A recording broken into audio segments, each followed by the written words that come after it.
बिस्मिल्लाहिर्रहमानिर्रहीम। अस्सलाम वालेकुम व्यूअर्स, तव्हां ॾिसी रहिया प्रोग्राम बहिरान क्लिनिक ऐं आउं आहियां डॉक्टर फारूक ढालपुर। प्रोग्राम जी शुरूआति साईं लतीफ़ सरकार जी हिन सिट सां कंदासीं त अघाई सगा थिया जे वेठा वटि वेझनि।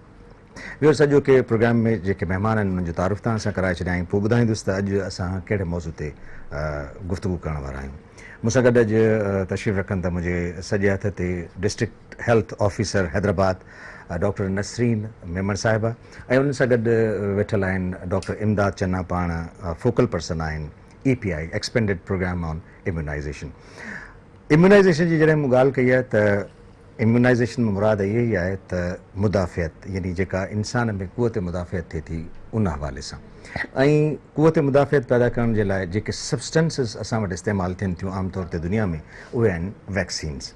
वैक्सीन्स उहे सब्सटेंस आहिनि जेके इस्तेमालु करण सां इंसान उन्हनि बीमारियुनि खां जिन जे ख़िलाफ़ु इहे वैक्सीन इस्तेमालु थियनि थियूं उन्हनि जे ख़िलाफ़ु हू क़ुवत मुदाफ़ियत पैदा करे थो वञे, ऐं पोइ उहे बीमारियूं उन्हनि ते असरअंदाज़ नथियूं थियनि। असां वटि हिन वक़्तु जेका सूरत हाल वैक्सीनेशन जे हवाले सां आहे, उहे 10 तक़रीबन वैक्सीन्स आहिनि जेके EPI प्रोग्राम में शामिलु आहिनि, ऐं 11हीं वैक्सीन जेका टाइफाइड जी आहे, मुंहिंजो ख़्यालु आहे वधीक इमदाद साहब वेठल आहिनि, उन्हनि खां पुछंदासीं त टाइफाइड जी जेका वैक्सीन आहे उहा बि ईंदड़ कुझु महीननि में एक्सपेंडेड प्रोग्राम ऑन इम्यूनाइज़ेशन में शामिलु कई वेंदी। ऐं इहो गवर्नमेंट जो हिकिड़ो वॾो स्टेप आहे त इहा हिकिड़ी महांगी वैक्सीन आहे जेका इनखे बि EPI में शामिलु कयो वेंदो। पाकिस्तान में हिन वक़्तु जेके EPI जे हवाले सां डिज़ीज़ आहिनि उनमें इम्पॉर्टेंट जंहिंखे ॾिठो वञे पियो उहा आहे हिकिड़ी पोलियो, ऐं ॿी छाकाणि त हिन वक़्तु जेको प्रिवेलिंग सिचुएशन आहे पाकिस्तान में, ख़ासि करे सिंध जी सूरत हाल असां ॾिसूं था, उहा आहे टाइफाइड, या जंहिंखे असां मुदे जो बुख़ार चऊं था। जीअं जीअं कैंपेन्स शुरू थियूं इरेडिकेशन, पोलियो इरेडिकेशन जूं, उन कैंपेन्स जे करे पोलियो जा केसिस असां वटि घटि थियण लॻा, पर ईंदड़ कुझु ॾींहंनि में वरी असां ॾिसूं पिया त पाकिस्तान में पोलियो जे केसिस जो तइदादु वधंदो थो वञे। सिंध बि असांजी उन में शामिलु आहे, ऐं ख़ासि करे हैदराबाद जेको 2012 खां वठी पोलियो फ्री आहे, उन में बि हिन वक़्त जी जेका सूरत हाल आहे गुज़िरियल कई महीननि खां जेको एनवायरमेंटल सैंपल थिए थो या माहौल में जेको उनजो जेको जरासीम आहे उन जी मौजूदगी गुज़िरियल कई महीननि खां मौजूदु आहे। इहो हिकिड़ी अलार्मिंग सिचुएशन आहे, ऐं इन जी मौजूदगी कंहिं बि वक़्तु हिकिड़ो यानी बम वांगुरु हिकिड़ो सबबु बणिजी सघे थी पोलियो जे केसिस में। सिंध जी असां ॻाल्हि कयूं था त हिन वक़्तु सिंध में 3 केसिस आहिनि, जिन मां 2 कराची ऐं हिकिड़ो लाड़काणो, ऐं ओवरऑल जेकॾहिं असां पाकिस्तान जी ॻाल्हि कयूं था त कोई 45 जे क़रीब केसिस आहिनि जेके हिन वक़्तु ताईं थी चुका आहिनि, ऐं इहा हिकिड़ी अलार्मिंग सिचुएशन आहे। कहिड़ा सबब आहिनि जो असां पोलियो खे इरेडिकेट न करे सघिया आहियूं, ऐं कहिड़ा सबब आहिनि जो जेका टाइफाइड जी हिन वक़्तु प्रिवेलिंग सिचुएशन थी आहे उन जा अहिड़े क़िस्म जा नताइज अची रहिया आहिनि। अॼु इन हवाले सां गुफ़्तगू कंदासीं। मुंहिंजनि महिमाननि जो तारुफ़ तव्हां सां थी चुको, तव्हां ॿिन्ही खे भलीकार मैडम। मैडम, सभिनी खां पहिरीं त तव्हां मूंखे काइंडली इहो ॿुधायो त हिन वक़्तु जेका पोलियो जी सिचुएशन आहे या जेका कैंपेन तव्हां करणु वञो पिया, उहा कैंपेन कहिड़े क़िस्म जी कैंपेन आहे ऐं किथे किथे सिंध में थी रही आहे, हैदराबाद ख़ासि तौर ते? बिस्मिल्लाहिर्रहमानिर्रहीम। अदा हिन वक़्तु सूरत हाल इहा आहे त असांजो 6 महीननि खां वठी हैदराबाद में तुलसीदास पंप ते एनवायरमेंटल सैंपल पॉजिटिव पियो अचे। ठीकु आहे। अल्हम्दुलिल्लाह 2012 खां वठी असां वटि हैदराबाद में को बि पोलियो जो केस कोन आयो आहे, ऐं जनवरी फेबरवरी में त असां वटि हूअं ई एक्सपेक्टेड हूंदो आहे त जरासीम पॉजिटिव अची सघे थो, छो जो सीज़न जे हिसाब सां जेके थधनि मुल्कनि वारा माण्हू हूंदा आहिनि, एरियाज़ वारा माण्हू, उहे हैदराबाद में ईंदा आहिनि। पोइ जीअं ई वरी बर्फ़बारी उन्हनि जी कोटा जे पासे जी हिननि जी ख़तमु थींदी आहे त उहे माण्हू हलिया वेंदा आहिनि, त वरी अक्सर वायरस इन सीज़न में पॉजिटिव ईंदो बि आहे पर वरी नेगेटिव थींदो आहे। हीअं जेको इहो वायरस 6 महीननि खां लाॻीतो असां वटि पॉजिटिव पियो अचे, त उन जे हवाले सां असां हीअ केस रिस्पॉन्स असां हींअर कैंपेन करियूं था। जेका रूट जेका असांजी हर महीने थींदी आहे उन खां हटी करे विदिन 10 डेज़ इहा असांखे केस रिस्पॉन्स एक्टिविटी करणी हूंदी आहे। हा, उन में जेको आहे असां पूरे हैदराबाद में त कोन्हे, बल्कि पूरे सिंध में बि कोन्हे, सिलेक्टेड एरियाज़ में आहे। हैदराबाद में बि असां वटि रूरल कोन असां इंक्लूड कयो आहे, लतीफ़ाबाद, कासमाबाद, सिटी हिनखे कयो आहे, बाक़ी रूरल खे असां एक्सक्लूड कयो आहे। 43 यूसीज़ आहिनि, ऐं ॿिया जेके सिंध जा ॻोठ आहिनि उन्हनि में जेकबाबाद, दादू, जामशोरो, लाड़काणो, कंबर, इहे इन्हनि में असांजी एक्टिविटी हलंदी सिलेक्टेड एरिया। ठीकु आहे। अच्छा, तव्हां केस रिस्पॉन्स जे हवाले सां ही कैंपेन करणु वञो पिया ऐं केस रिस्पॉन्स जे हवाले सां तव्हां जेको एनवायरमेंटल सैंपल जी ॻाल्हि कई आहे उहो पंहिंजे हथे मौजूदु आहे, तव्हां छा था सम्झो त इनखे कहिड़े तरीक़े सां हीउ जेको एनवायरमेंटल सैंपल तव्हां वटि अचे पियो इनखे तव्हां नेगेटिव करे सघो था? दादा हाणे हीउ जेको असांखे नेगेटिव करण में असां त केस रिस्पॉन्स बि करियूं पिया, कैंपेन बि बार बार करियूं पिया, पर हिन में जेको आहे न असांखे वॾे में वॾी सपोर्ट जेका आहे न उहा असांखे खपे वालिदैन जी रज़ामंदी, जेके वालिदैन जी रज़ामंदी खपे ऐं ॿिया वरी ॿार जेके असां वटि मौजूदु न हूंदा आहिनि। हींअर असां वटि इहो बि असांजो अलमियो आहे त वरी इहो पॉज़िटिव जेको लगातार अचे पियो त जून जुलाई बि हिन में शामिलु थी वियो आहे। जून जुलाई में ईअं हूंदो आहे त असांजा ॿार ॿाहिरि वियल हूंदा आहिनि, कुझु माण्हुनि जा घर इंटीरियर में आहिनि, कुझु हैदराबाद में आहिनि, कुझु ॿाहिरनि मुल्कनि में आहिनि। वेकेशन खां पोइ वरी पेरेंट्स घर अची वेंदा आहिनि, सेप्टेंबर अक्टूबर ताईं ॿार घरनि में अची वेंदा आहिनि, त इहो इन जे करे बि असांजा ॿार इलाही जेके से मिस चिल्ड्रन में था वञनि। हाणे जेको आहे हीउ जेको असांजो जेको कैंपेन स्टार्ट केस रिस्पॉन्स वारो आहे इन में असां चाहियूं था त वधि में वधि असांजो टारगेट बि कवर करियूं, प्लस माण्हुनि में असांजी अवेयरनेस असां माण्हुनि खे ॾियूं, असां पंहिंजा वॉक्स करायूं, असां मीडिया जे थ्रू अहिड़ा प्रोग्राम, तव्हांजी महिरबानी आहे की तव्हां असांजे हिन प्रोग्राम में ई साथ ॾियो पिया, अहिड़े क़िस्म जा हर मीडिया हर चैनल ते इहे प्रोग्राम्स हलनि, माण्हुनि खे अवेयरनेस मिले, पेरेंट्स खे मिले त पाकिस्तान में ऐं अफ़गानिस्तान में ई सिर्फ़ु पोलियो छो आहे, जॾहिं त सॼी दुनिया में हाणे पोलियो कोन्हे। इन जे करे जो असां वटि इनकारी ऐं मिस्ड चिल्ड्रन इनकारी असां वटि वधीक आहिनि, उन जे करे असां वटि वधी विया आहिनि। हींअर असां वटि सिंध में त 3 आहिनि, पर पूरे पाकिस्तान में असां वटि 45 केसिस थी विया आहिनि।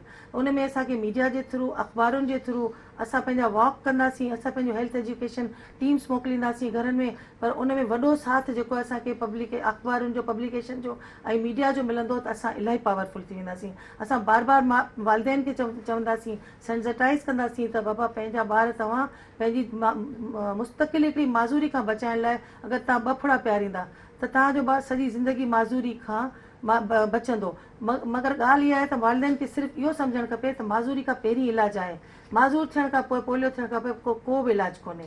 इहो जेकॾहिं उन्हनि खे इहो सोचणु खपे त हिकिड़ो सैंपल जरासीम असांजे माहौल में अचे पियो ऐं उन जरासीम में असां सां हू गॾु क़दम सां क़दम हली असां सां गॾु असांखे हिन में मदद कंदा, पंहिंजे ॿारनि खे फुली इम्यूनाइज़ कंदा, पोलियो पियारींदा पंहिंजनि ॿारनि खे, त उन में इहो असां सम्झो त हिकिड़े ॿार खे अगरि पॉज़िटिव थो अचे त सराउंडिंग जा 200 घर था इन्वॉल्व थियनि, त उनखे रोकण जे लाइ पोइ असां उनखे कंट्रोल करण में असां वालिदैन जी असांखे मज़बूती खपंदी, वालिदैन तॾहिं असां हिनखे कवर करे सघंदासीं। ठीकु मैडम, हीउ प्रोग्राम जेसिताईं डॉक्टर नसीर मुंहिंजी ॼाण आहे उहा इहा ई आहे त 1994 खां हीउ जेको कैंपेन जो प्रोग्राम थियो आहे पोलियो इरेडिकेशन जो, उहो थियो आहे 94 खां वठी हेल ताईं जेकी बि कैंपेन्स थियूं आहिनि उनमें ज़ाहिर आहे त कम बि थियो आहे ऐं किथे किथे लैक्यूनीज़ बि हूंदियूं।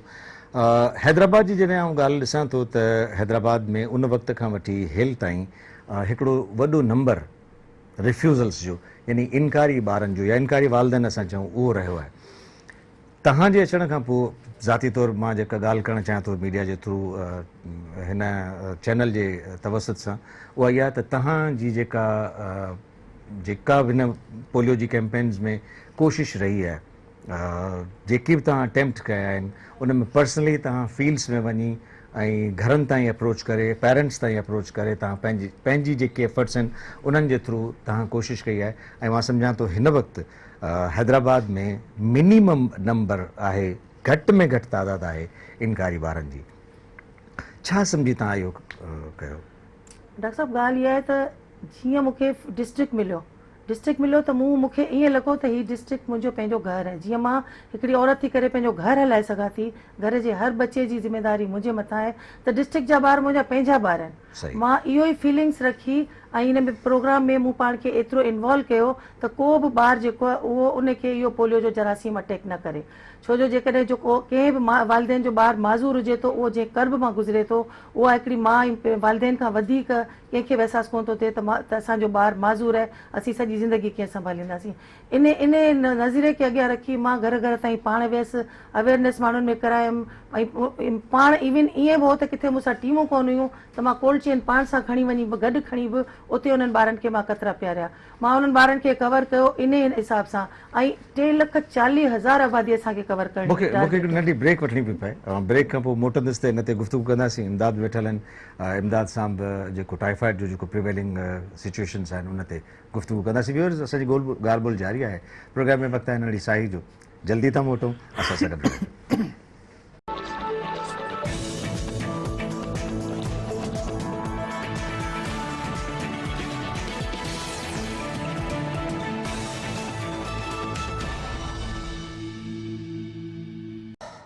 Welcome back viewers, programme Mehran clinic ऐं अॼु मूंसां गॾु महिमान जेके आहिनि उहे आहिनि doctor Nasreen Memon, DHO district health officer Hyderabad, ऐं डॉक्टर इमदाद चन्ना, फोकल पर्सन EPI। मैडम, पाण गुफ़्तगू कई पे ॿारनि जे जेको तव्हां जेके एफर्ट्स वठी उन्हनि खे, जेके इंक्वायरी ॿार हुआ उन्हनि खे तव्हां मिनिमम लेवल ते आंदो आहे। मां त हिन प्लेटफॉर्म तां इहो चवंदुसि त अलाह करे तव्हांजो जेको टेन्योर आहे उन टेन्योर में तव्हां हिते हुजो, ऐं अहिड़ी कोशिशुनि अहिड़ी महिनतुनि सां तव्हां पंहिंजी हिन कैंपेन्स खे हलाईंदा रहो, ऐं जेको बि इनकारी वालदेन या ॿार असां वटि आहे उहो इन नतीजे ते पहुचे त उहो पाण कॉल करे, जीअं जहिड़े तरीक़े सां असां वटि टॉल फ्री नंबर हूंदा हुआ ऐं उन्हनि ते कॉल करे असांखां पुछंदा हुआ त भई तव्हांजूं टीमूं असां ताईं कोन आयूं आहिनि, ऐं अहिड़े क़िस्म जा तव्हां एफर्ट्स वठंदव इनशाला। मूंखे ॿुधायो, तव्हां हिन जेकी कैंपेन्स हलनि थियूं उन जी स्ट्रैटेजी में तव्हां कुझु तब्दीली चाहियो था त कहिड़े क़िस्म जी स्ट्रैटेजी हुजे जो तव्हां बहितर खां बहितर कमु करे सघो? नंबर वन ॻाल्हि त अदा बहितर ॻाल्हि करण में इहो आहे त हींअर जेको असां इनकारी ॿारनि जो तादादु असांजो 323 बचा आहिनि जेके इनकारी वालिद हैदराबाद जॾहिं त हज़ारनि में, हा, जॾहिं त इहो हज़ारनि में हूंदो, जॾहिं मां हिते आईसि तॾहिं ही 3-3.5 हो, 4,000 हा 4,000, ऐं जेके मिस चिल्ड्रन जेके घरनि खां ॿाहिरि आहिनि उहे बि 7-8 हज़ार हुआ। हींअर जेके घरनि खां ॿाहिरि ॿार आहिनि असांजा तक़रीबन 3,500 आहिनि, ऐं असांजा जेके इनकारी ॿार आहिनि 323 ॿार आहिनि इनकारी। माना एतिरी असांजी कोशिशुनि खां पोइ 323 आहिनि, जंहिंमें 60 ॿार त असांजा अहिड़ा हूंदा जेके असांजा मेडिकल ग्राउंड ते आहिनि, जिन खे असां पोलियो नथा पहिरे सघूं, कीमोथेरापी ते हूंदा, एडिन डिज़ीज़ हूंदा, बिल्कुलु। त हाणे असांजो इहो मिनिमम तादादु आहे, पर जीअं त इहो पॉज़िटिव सैंपल अचण जे करे का त अहिड़ी फैमिली आहे जेका मिस थिए पई जंहिंजे करे असांजो सैंपल पॉज़िटिव पियो अचे। स्ट्राइकिंग असांजे लाइ इहो आहे त इहो सैंपल पॉज़िटिव न अचे।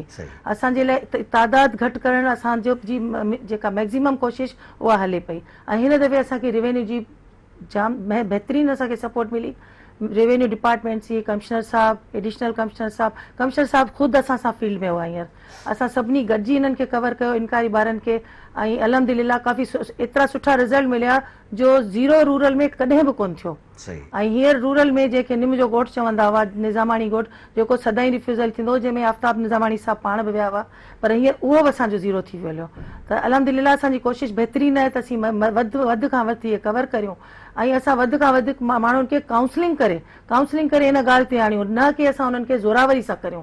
काउंसलिंग छो जो हीअ ज़ोरावरी जी न हूंदो आहे, हीअ असां वालिदनि खे मुतमइन कंदासीं त हिन बीमारी में जेके शक शुबात आहिनि तव्हां असांखां सवाल करियो। जेके असांजी मौलवी बिरादरी आहिनि असीं उन्हनि खे बि सम्झाईंदा आहियूं त असांखां सवाल करियो, हीअ हलाल शइ आहे। असां जॾहिं हज उमरो करण था वञूं तॾहिं बि असां बफड़ा पी पोइ था वञूं, त इहो न आहे त बफड़ा पी था वञूं त असांजी इम्यूनाइज़ेशन रुगो मज़बूत आहे, हुननि जी इम्यूनाइज़ेशन असांखां वधीक मज़बूत आहे। अगरि असीं न हुते वेंदासीं त माना असां हुते स्प्रेड करे ईंदासीं। अगरि असां ईअं माहौल कंदासीं त पोइ असांखे कहिड़ो मुल्क क़बूल कंदो। इहो वालिदेन खे इहो बि गुज़ारिश आहे त ॾिसो तव्हांजा ॿार पढ़ाईअ लाइ फर्दर ॿाहिरि वेंदा, अगरि तव्हांजा ॿार फुली वैक्सीनेटेड हूंदा त तव्हांजा टाइफाइड हुजे या पोलियो हुजे, जेका बि वैक्सीन आहे रूटीन वैक्सीनेशन आहे, फुली तव्हांजा उन्हनि में क़ुवत मुदाफ़िअत बहितरीनु हूंदी त तव्हांखे दुनिया जी का ताक़त ॿाहिरि वञण खां नथी रोके सघे। एक्ज़ैक्टली। तव्हां जेकॾहिं पंहिंजे हिन कैंपेन्स में, पंहिंजे पोलियो जी इरेडिकेशन में जेकॾहिं तव्हां सक्सेसफुल नथा थियो त पोइ दुनिया हक़ बजानिब आहे त तव्हांजे मथां ट्रैवल बैन्स लॻाए छॾे। उन्हनि में त उन्हनि जो को बि मुंहिंजो ख़्यालु आहे ग़लति स्टेप कोन थींदो। अच्छा, तव्हां जीअं रेवेन्यू जी ॻाल्हि कई त मां सम्झां थो रेवेन्यू डिपार्टमेंट या जेके पाकिस्तान में या सिंध में हैदराबाद में जेके डिपार्टमेंट, मिसाल पुलिस डिपार्टमेंट आहे, उनजो बि तव्हां सां तामुन रहियो आहे। मां इन हवाले सां कमिश्नर साहब जो नालो वठणु ज़रूरी थो सम्झां, अब्बास बलोच साहब जो। उहे बि ॾाढा कंसर्न आहिनि इन हवाले सां, ऐं पंहिंजे लेखे कोशिशि कनि पिया त ही छाकाणि त डिविज़नल हेड आहिनि, उन्हनि जी ज़िम्मेदारी रेस्पॉन्सिबिलिटी आहे। मां सम्झां थो उहे बि कंसर्न आहिनि, उन्हनि खे वॾो कंसर्न आहे पोलियो खे इरेडिकेट करण जो, ऐं उन्हनि जी सपोर्ट बि तव्हां वटि हासिलु आहे। मूंखे मां इहो नथो सम्झां त हीअ जेके इनकारी वालिदैन आहिनि उन्हनि जो प्रॉब्लम कहिड़ो आहे, छा था सम्झो, छा मसइलो आहे? अदा हिन में ॿ क़िस्म जा फ़िरका जेके आहिनि उहे मोस्टली आफ़ेन आहिनि। हाणे अगरि हींअर असां कवर कया त वरी नेक्स्ट कैंपेन में वरी रिफ्यूज़ थी वेंदा। उनजो सबबु इहो आहे त हिकिड़ो त माण्हुनि में इहो कंसेप्ट कंहिं दिमाग़ में विधो आहे त शायदि इहे असांजी नसल खे ख़तमु करण जा ख़तरा आहिनि। अगरि 1994 खां ई प्रोग्राम शुरू थियो आहे पोलियो वारो, पोलियो जो ख़तमु ई थी वञे अगरि असां सां इनकारी न हुजनि हा। हाणे इनकारी जे करे अगरि हले पियो त इहो 1994 खां वठी जेतिरी आदमशुमारी एतिरी वधी वई आहे जो उहे ई माण्हू जेके जे पोलियो जिन जो पीतल हो उहे अॼु असां वटि ट्यूबल लाइगेशन लाइ पियूं अचनि, फैमिली प्लानिंग लाइ पियूं अचनि। त आदमशुमारी त हिन सां घटि कोन थी न, काउंट कनि। पढ़ियल लिखियल माशरो आहे, हैदराबाद कराची खां पोइ सेकेंड नंबर ते आहे। त पढ़ियल लिखियल माण्हू आहिनि, उन्हनि खे इहा ख़बर हुअणु खपे त तेज़ी सां असांजी आदमशुमारी ॿारनि जी वधे पई। त इहो त दिमाग़ मां कंसेप्ट कढी छॾनि त इहो को जनरेशन नसल कशाई जो को कोन्हे जो हरू भरू पोलियो जा ॿ कतरा पिया वञनि। अगरि अहिड़ी का कंहिंजी शरारत हुजे बि कंहिं क़िस्म जी त उन पोलियो जो पिली छो वठिजे, इहो ई जेको 1994 खां पियो हले। काफ़ी अहिड़ियूं शरारतूं कंहिंजो ॿाहिरां अगरि थींदो आहे हमिलो त अहिड़े थी थियूं सघनि, सिर्फ़ु पोलियो में छो अचनि, उन्हनि खे इहो शक दूरि करणु खपे। नंबर ॿी ॻाल्हि त जेको असांजे मौलवी साहिबान खे एतिराज़ु थींदो आहे त हीउ हिकिड़ो हराम आहे, हिन जी का लेबोरेटरी जी तस्दीक कोन्हे। इहो असां वटि सबूत आहे, असां वटि उहे लेबोरेटरीज़ बि आहिनि, तस्दीक बि थियल आहे। ऐं इहो हराम हुजे हा त असांखे हज करण ते छो पियारींदा। इहे बसि इहे ॿ कम्यूनिटीज़ आहिनि जिन खे असांखे हर कैंपेन में असांखे गॾु विहारणो पवंदो आहे। कमिश्नर साहिब सां गॾु मीटिंग्स हुननि जूं थींदियूं आहिनि, हुननि खे सम्झायो वेंदो आहे त उहे असांजी मदद लाइ ईंदा आहिनि। कुझु कॾहिं अची वेंदा आहिनि पर अफ़ेन कॾहिं वरी कंहिं कैंपेन में वरी इनकारी। तव्हां इहो चवणु चाहियो पिया त हिन में कंहिं बि क़िस्म जी का मिसकंसेप्शन को मिथ्स कोन्हनि, जी बिल्कुलु साफ़ सुथरो ही पुड़ो आहे जेको सवाइ बीमारी खे महफ़ूज़ करण जे ॿियो हुन में कुझु न। ओके, टाइफाइड बि तव्हांजी हैदराबाद जे हवाले सां ज़ाहिर त ज़िमेदारी तव्हांजी आहे, इमदाद वेठो हुनखे तव्हांखे शेयर करण जे लाइ। इमदाद, छा सूरत हाल आहे टाइफाइड जी? महिरबानी डॉक्टर फारूक साहब। टाइफाइड हिकु बैक्टीरिया या जरासीम जे करे थियण वारी बीमारी आहे। सही। जंहिंखे आमतौर ते मुदे जो बुखार चयो वेंदो आहे। असां वटि सैनिटरी सिचुएशन ऐं पाणी, साफ़ पाणी, जेको साफ़ पाणी जी सूरत हाल आहे उहा कंहिंखां ढकी छुपी कोन्हे। बिल्कुलु ठीकु। इन करे असां वटि उहे बीमारियूं जेके पाणी जे करे या आलूदा खाधे जे करे थियनि थियूं उहे आम आहिनि। सही। ऐं उन्हनि में टाइफाइड बि हिकु आहे। पर वधीक ॻणतीअ जोगी सूरत हाल तॾहिं साम्हूं आई जॾहिं नवंबर 2016 में हैदराबाद में पहिरियों को case extensive drug resistance typhoid जो आयो। ठीकु आहे। हाणे एक्सटेंसिव ड्रग रेजिस्टेंट टाइफाइड जो मतिलबु इहो आहे त हीउ जरासीम फर्स्ट लाइन ऐं सेकेंड लाइन एंटीबायोटिक्स जेके हिन जरासीम खे ख़तमु करण लाइ मौज़ून हुयूं ऐं मुवाफ़िक़ हुयूं ऐं इस्तेमालु थींदियूं हुयूं, उन्हनि खां ही जरासीम रेजिस्टेंट थी चुको आहे। ठीकु आहे। हुन में उहा कुवत पैदा थी चुकी आहे जो हुन ते इहे एंटीबायोटिक जेके आम असर ई नथियूं कनि। त उन में अॻिते हली इहो थियो त पहिरियों केस त असांजे साम्हूं आयो 2016 में ऐं अप्रैल 2018 ताईं असां वटि 6000 खां मथे केस डायग्नोस थी विया, जंहिंमें कराची बि शामिलु हुई ऐं हैदराबाद बि। ऐं इहा सूरत हाल जेका आहे अप्रैल 2019 ताईं अञा वधीक ॻणतीअ जोगी नज़र आई। सही। त असां वटि जेके टोटल केसिस रिपोर्ट थिया पूरी सिंध में उहे 8000 खां मथे हुआ। सही। उन्हनि में 6999 केस अहिड़ा हुआ जेके एक्सटेंडेड ड्रग रेजिस्टेंट। ठीकु आहे। यानी ॿियनि लफ़्ज़नि में 8000 केसनि मां 7000 केस अहिड़ा हुआ जेके एक्सटेंसिव ड्रग रेजिस्टेंट टाइफाइड हुआ, यानी जिन ते का बि एंटीबायोटिक असरु न पई करे सवाइ ॿिनि एंटीबायोटिक जे, जंहिंमें हिकिड़ी जेका आहे उहा कैप्सूल जी शक्ल में एज़िथ्रोमाइसिन ऐं ॿी इंजेक्टेबल जेका आहे मिरोपिनिम इंजेक्शन जेका आहे। मूंखे नंढी वरी ब्रेक वठणी पई पए, ब्रेक खां पोइ मोटंदुसि त हिन ते मज़ीद गुफ़्तगू कंदासीं त हीउ जेको रेज़िस्टेंस थियो आहे उनजो कारण छा हो। पहिरीं त इहा ख़बर पए, तव्हां जेको ब्रीफ कयो पिया सही आहे त उहा ख़बर पवणु खपे, पर हिन जे लाइ हीउ जेको रेज़िस्टेंस थियो आहे उनजो कारण कहिड़ो हो। नंढी ब्रेक खां पोइ व्यूअर्स नंढी साई जल्दी था मोटो, असां सां गॾु रहिजो।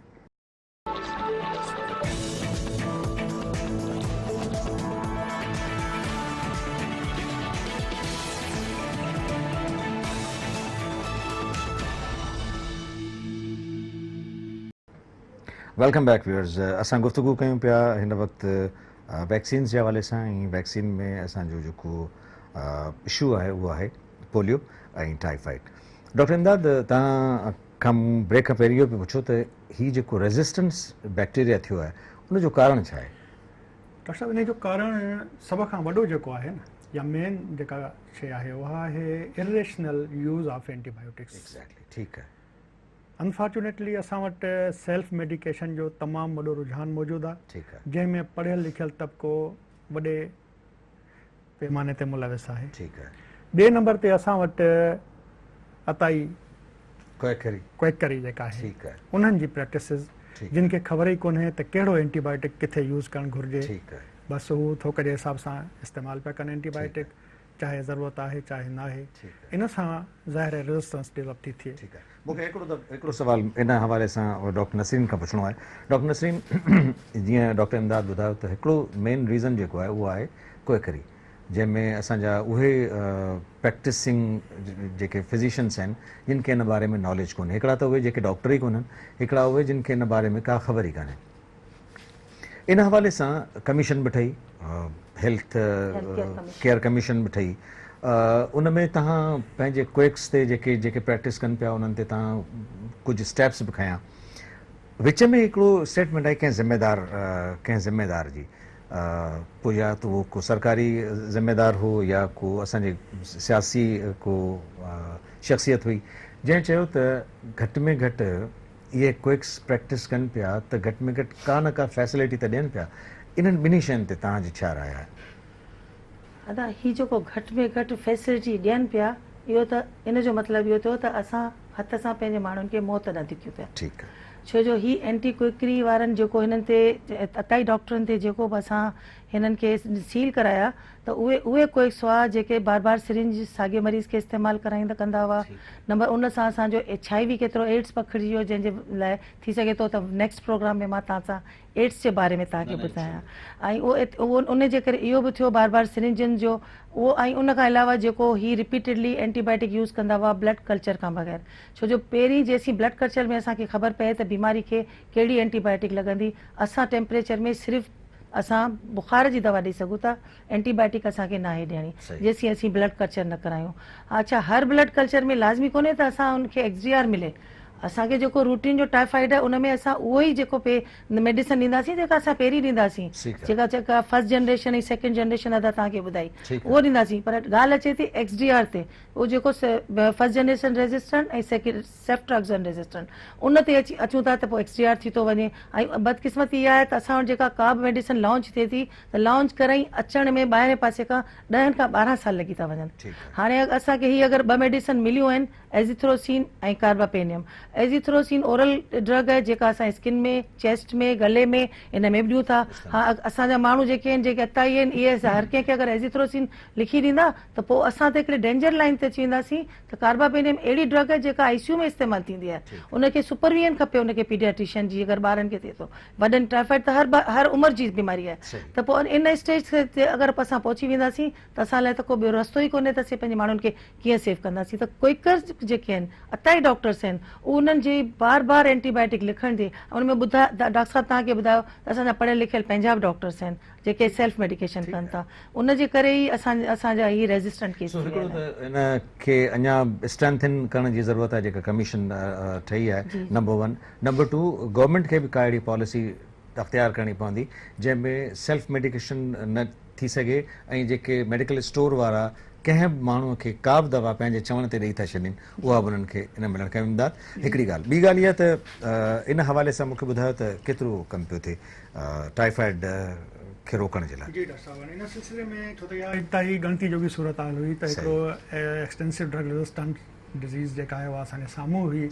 एंटीबायोटिक्स जेके उन ड्रग जे लाइ मार्केट में आहिनि उहे हुन ते असरु कोन पिया कनि, त इहा हिकिड़ी इंतहाई गणती जो बि सूरत हाल हुई। त इन खे हेल्थ मिनिस्टर सिंध ऐं मथियूं जेके बि हेल्थ सां रिलेटेड अथॉरिटीज़ आहिनि, उन्हनि इन शइ खे इंतहाई सीरियसली वरितो ऐं इन सिलसिले में इहा स्टेज जी ठही त इन सिलसिले में वैक्सीन खे इस्तेमालु कयो वञे त जीअं माण्हुनि जे अंदरि क़ुवत मुदाफ़ियत पैदा थिए त एक्सटेंडेड ड्रग रेजिस्टेंट जी सूरत नौबत ई न अचे। ठीकु आहे, यानी हू बीमार थियण खां बची बीमार थियण खां बचनि, ओके। बीमारी न थींदा त पोइ इहो ऑप्शन ई न ईंदो त बाबा दवा कहिड़ी खाइणी? दवा कहिड़ी खाऊं। ठीकु आहे। त इन सिलसिले में तव्हांखे इहो ॿुधाईंदो हलां त हिन वक़्तु दुनिया में पहिरियों दफ़ो पाकिस्तान में ऐं पाकिस्तान में पहिरियों दफ़ो सिंध में वैक्सीन टाइफाइड जे ख़िलाफ़ एक्सपेंडेड प्रोग्राम ऑन इम्यूनाइज़ेशन जो हिसो वञी रही आहे। Great news, good news. Number 1 thing. Number 2, जेका वैक्सीन टाइफाइड जे ख़िलाफ़ एक्सपेंडेड प्रोग्राम ऑन इम्यूनाइज़ेशन या EPI जो हिसो वञी रही आहे, सही। उहा आहे टाइफाइड कॉन्जुगेट वैक्सीन, जेका हिन खां पहिरियां मार्केट में आहे ई कोन। ठीकु आहे। फर्स्ट टाइम लॉन्च पई थिए, WHO सर्टिफाइड वैक्सीन। ऐं हिन वैक्सीन जी क्वालिटी इहा आहे त इहा कॉन्जुगेट वैक्सीन आहे जेका 6 पॉलीसेक्राइड सां कॉन्जुगेट करे बनाई वई आहे, ठाही वई आहे। ऐं हिन में उहा कुवत आहे त हीअ जिस्म जे अंदरि एक्सटेंडेड ड्रग रेजिस्टेंट टाइफाइड जे ख़िलाफ़ कुवत मुदाफ़ियत पैदा कंदी। ज़बरदस्त। हिन खां पहिरियां जेके बि मार्केट में टाइफाइड जूं वैक्सीन मौजूदु आहिनि, चाहे उहे ओरल फॉर्म में यानी कैप्सूल फॉर्म में आहिनि या इंजेक्टेबल फॉर्म में, उन्हनि में इहा क्वालिटी कोन्हे का। ठीकु आहे। त इन वैक्सीन खे एक्सपेंडेड प्रोग्राम ऑन इम्यूनाइज़ेशन जो हिसो बनाइण लाइ उन खां पहिरियां हिकिड़ो प्लान इहो कयो वियो आहे त उहो एज ग्रुप जेको सभ खां पहिरियां मुतासिर थिए थो टाइफाइड खां, उहो आहे 15 सालनि ताईं जी उमिरि जा ॿार। ठीकु आहे। त इन करे असां नवंबर में हिकिड़ी कैंपेन कंदासीं जेका वॾे पैमाने ते थींदी। उन कैंपेन में सिंध जे ॿियनि ज़िलनि सां गॾोगॾु कराची पूरो ऐं हैदराबाद जा 3 तालका ऐं प्लस 4 तालके यानी रूरल तालके जी हिकिड़ी यूसी यानी टंडोजाम यूसी, ठीकु आहे। उहा हिन में शामिलु हूंदी। ठीकु आहे। ऐं उन में असां इहा वैक्सीन हिकिड़ी मास कैंपेन जे ज़रिए 9 महीननि खां वठी 15 सालनि जे हर ॿार खे लॻाईंदासीं। ठीकु आहे। त उन सां इहो थींदो त असांखे हिकिड़ो वॾो एज ग्रुप मिली वेंदो जेको प्रोटेक्ट थी वेंदो, छो त हीअ वैक्सीन ज़िंदगी में हिकिड़ो दफ़ो लॻंदी। अच्छा। हा, ही once for once all. in a life। Okay, त ठीकु हाणे आहे। हिकु दफ़ो इहा वैक्सीन जॾहिं हिन वॾे हिकिड़े एज क्वाड खे लॻी वई ठीकु त उहे प्रोटेक्ट थी वेंदा। पोइ असां वटि सिर्फ़ु उहे ॿार बचंदा जेके ईंदा वेंदा ऐं 9 महीननि जा थींदा वेंदा। ठीकु आहे। ऐं जॾहिं 9 महीननि जी उमिरि ते पहुचंदा त हुननि खे असांजो EPI प्रोग्राम वैक्सीनेट कंदो। ठीकु आहे। त इन करे असांजो जेको प्रोग्राम हिन वक़्तु ठहियो आहे, इन सॼी सूरत हाल खे मुंहुं ॾियण लाइ उन में हैदराबाद में असांजो प्लान आहे त असां 44 यूसीज़ जे अंदरि 6,57,000 ॿारनि खे वैक्सीन ठीकु आहे। कंदासीं। अच्छा, हाणे तव्हांखे असां मुंहिंजो वक़्तु पंहिंजो ख़तमु पियो थिए ऐं जेकी बि तव्हां टारगेट ॾिनो आहे, असां तव्हांखे दुआ था कयूं, प्रेयर आहे असांजी त तव्हां इन सक्सेस में सक्सेसफुल थियो। ऐं इहो जेको स्टेप तव्हां खयो आहे उन में तव्हांजा जेके बि ॿार आहिनि उहे इन बीमारी खां इम्यून थी सघनि। मैडम, तव्हांजे लाइ इहा दुआ आहे त तव्हांजी मौजूदगी डिस्ट्रिक्ट हैदराबाद जे लाइ ब्लेसिंग आहे। ऐं मां सम्झां थो जेसि ताईं तव्हां हूंदो तेसि ताईं हीअ जेको पोलियो जी जेका वबा आहे उनखे तव्हां ख़तमु करण में कामयाबु थींदो। थैंक यू वेरी मच तव्हां ॿिन्ही महिमाननि जी। व्यूअर्स, प्रोग्राम जो वक़्तु पंहिंजे पुॼाणे खे पहुतो। ईंदड़ प्रोग्राम ताईं डॉक्टर फारूक टालपुर खे इजाज़त। अला भाई।